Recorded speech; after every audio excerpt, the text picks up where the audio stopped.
I think the biggest problem we've got at the moment as Crew is we seem to have an industry with new business models that just want to alienate their workers and just want to keep, they seemingly want to break the relationship, a natural relationship between the employee and the employer. They want to break that, so there's no meaningful effort to have dialogue with each other, and that's a problem for us.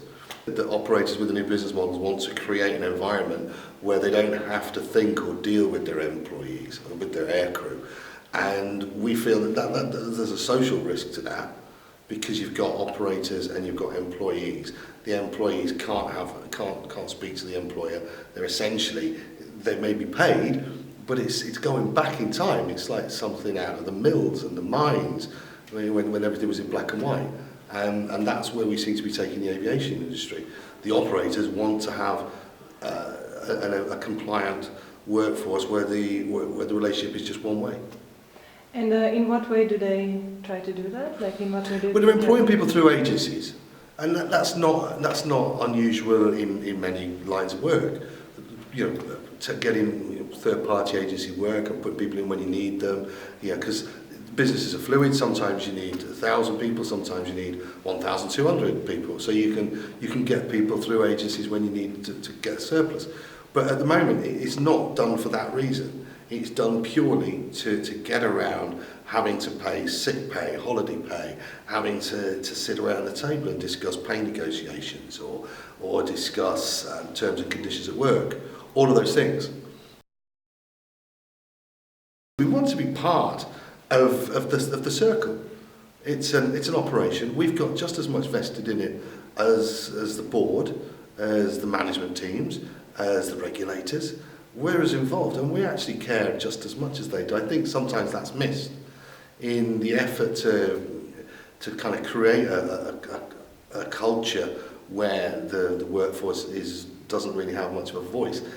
You lose the fact that we do care, and we've got a lot of experience. It's us that are doing the job. We want to try to be a part of the culture within the company, but we're being pushed out because the company's fearful that if they give us any kind of say, that's shifting power. It's as if it's all about power and trying to keep hold of power.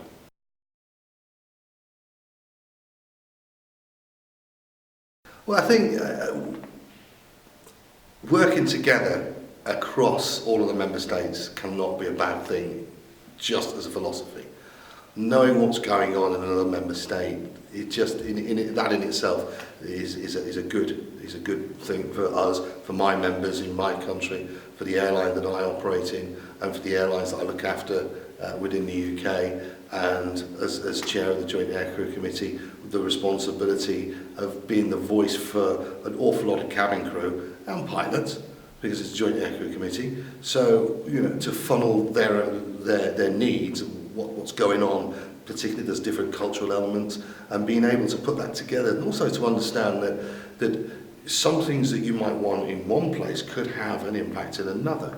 So having those discussions before we propose or before we get involved and give our opinions and experiences to the relevant bodies, by having gone through what might cause a problem for us, it finely tunes what we need to be looking at.